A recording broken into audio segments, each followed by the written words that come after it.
All right, welcome to another deep dive. We're diving into something today, pretty big happening in the world of global finance. Oh yeah, it's Pretty significant. been causing quite a stir. Yeah, we're looking at China and Japan and their recent actions, big The actions. And we're actions. going to be looking at an article called U.S. Economy on the Brink of Collapse as Japan Joins China Against the U.S.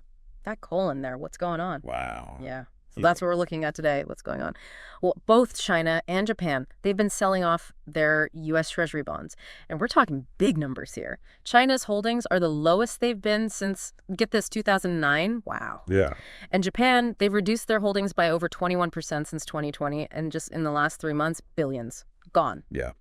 It's a significant development for sure. Mm. And I think to really grasp the implications, we need to, start by understanding what U.S. Treasury bonds actually are Yeah. and why countries invest in them in the first place. Yeah, I think that's a good point. Not everybody knows, listening to this, what are U.S. Treasury bonds? Could you explain those for us? Sure. In simple terms, a U.S. Treasury bond is basically a loan to the U.S. government. Countries buy these bonds because they're seen as a safe and stable investment, especially for countries with large foreign currency reserves. So countries like China and Japan, they receive U.S. dollars for their exports, and buying Treasury bonds has been traditionally a reliable way to sort of park those dollars safely. So them selling these off recently, it's kind of a big deal. It is. And it seems both countries are, they're diversifying their holdings and reducing their reliance on the U.S. dollar. Okay, let's start with China. I mean, they're selling off huge amounts. So what's their motivation? What's the game plan here?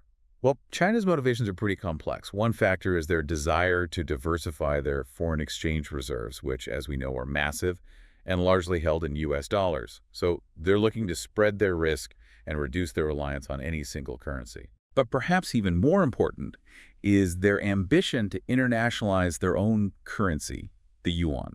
Okay, yeah, and I've been reading about this. China has been using currency swap agreements with other countries so they can trade directly using the yuan instead of going through the US dollar. Exactly. They've established these agreements with, I think, over 40 countries at this point. And they're also developing their own international payment system called CIPS, which is basically an alternative to the SWIFT system, which, as we know, is currently dominated by the U.S. dollar. It sounds like a challenge, a direct challenge to the dollar. Yeah, I think it's safe to say that. And it's already having an impact. In early 2023, and this was a first, the yuan actually surpassed the U.S. dollar in China's cross-border transactions. Wow. Okay, so that's China. But what about Japan? They're selling off these bonds too, but it seems a bit more complex, their reasoning. What's their perspective on this? Right. Japan's relationship with the U.S. has a really long and complicated history. It all started rather dramatically in 1853 when Commodore Perry, he was from the U.S. Navy, sailed into Japan with this fleet of warships and basically forced them to open up to trade with the West. And that changed everything for Japan. Yeah, you could say that. This event really triggered Japan's rapid modernization and set the stage for them to become the major power they are today. And then, of course, you have World War II, which ended with the U.S. occupying and rebuilding Japan. Right, the U.S. played a key role in shaping Japan's post-war constitution, establishing their security alliance, which has been essential for regional stability ever since. So Japan's relied on the U.S. for security for a long time. It's allowed them to focus on economic growth. But now it seems like they're having second thoughts about that reliance on the U.S. It does seem that way. Japan selling off U.S. treasuries and also their recent moves to boost their own defense suggests they are anticipating a future where they might need to be more self-reliant, more independent. Very interesting. So China and Japan, they're both reducing their exposure to the U.S. dollar for different reasons, but it sounds like they share some concerns, right? Oh, absolutely. Both countries are worried about the long-term stability of U.S. debt.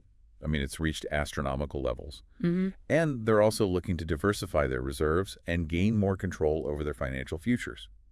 It feels like we're seeing a major shift in the global financial landscape. What could be the consequences of all this, especially for the U.S.? Well, a large-scale sell-off of U.S. treasuries could have a domino effect on the global economy. One thing that could happen is interest rates going up, which would make it more expensive for the U.S. government, businesses, and individuals to borrow money, and that could slow down economic growth. That's not good. And a weaker U.S. dollar, as you mentioned before, that could lead to higher inflation for us. Imports become more expensive. Exactly. And perhaps the biggest consequence of all this is that it could potentially erode the U.S. dollar's position as the world's reserve currency. And that would have enormous implications for the entire global financial system. Wow, this is getting intense. So, if the dollar does lose its top spot, what could replace it? And what would a world without a single dominant currency even look like? I'm really curious to hear your thoughts. Well, there are a few possibilities. So there are a few possible contenders out there. One option could be a basket of currencies, something like the special drawing rights or SDRs that the International Monetary Fund uses. It would include a mix of currencies like the dollar, the euro, the yuan, maybe even gold in the mix. Yeah, that would create a more diversified system, for sure. Any other contenders out there? Well, some analysts think the euro could step up. It's already the second most widely held reserve currency. And the European Union, well, they're a major economic force, obviously. Right, but the EU has its own issues to deal with, right? Economic vulnerabilities and internal challenges. Definitely. And then there's the yuan. China's making a big push for it to become more international. Hmm. But does it really have what it takes to be the world's leading currency? I mean, is that realistic? It's a tough question, honestly. Yeah, the yuan's use in international trade has been growing, but China has these capital controls that restrict how money flows in and out of the country. And that makes some investors nervous, hesitant. I can see why. There are also concerns about transparency and the rule of law in China's financial system. Those are hurdles that would need to be addressed before the yuan could gain wider acceptance globally. So maybe not the yuan then, not anytime soon anyway. Any other dark horses out there? Well, there's this idea that's gaining traction, a new global digital currency that could emerge, maybe issued by some international organization. And this is interesting because central banks all over the world are exploring the potential of digital currencies. A digital currency, huh? It's wild to think about what a world without a single dominant currency would even look like. What are your thoughts on that?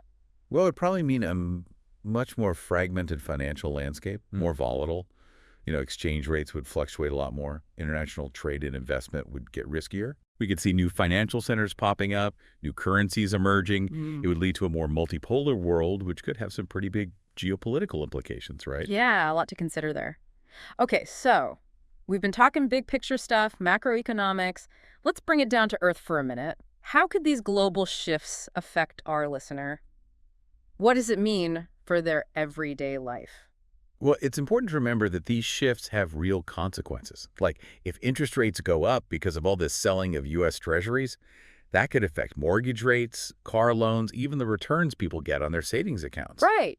And a weaker dollar, like we talked about, could make all those imported goods more expensive, leading to higher prices for just about everything, groceries, electronics, you name it. Yeah, it shows how connected we all are. What's happening on the other side of the world can have a real impact on us here at home. So what can our listeners do to get ready for these potential changes? Well, staying informed is key. Pay attention to global economic trends. See how they might affect your personal finances or your industry. Diversifying your investments is also a good strategy to manage risk. And don't be afraid to think outside the box, right? Exactly. The rules of the game are changing. Those who can adapt and are open to new ideas, they'll be the ones who can navigate this new landscape. I think that's a great point. It's definitely a time of uncertainty, but it's also a time of opportunity. You mentioned earlier that China has been using its dominance in certain industries to encourage the use of the yuan. Can you expand on that a bit? Sure. China is a big player in the energy and commodities markets, and they've been striking deals with oil-producing countries like Saudi Arabia and the UAE to sell oil in yuan. And they're using the yuan for development projects in Africa and other parts of the world. So they're leveraging their economic clout to promote their currency. Exactly. By making the yuan more widely used in global trade, they're increasing its appeal as a reserve currency, challenging the dollar's dominance. This is like a long game for China, isn't it? A long-term strategy to reshape the whole global financial system. Absolutely, I think that's right. These are fascinating developments, and the implications are huge. Yeah, we've covered a lot of ground in this deep dive.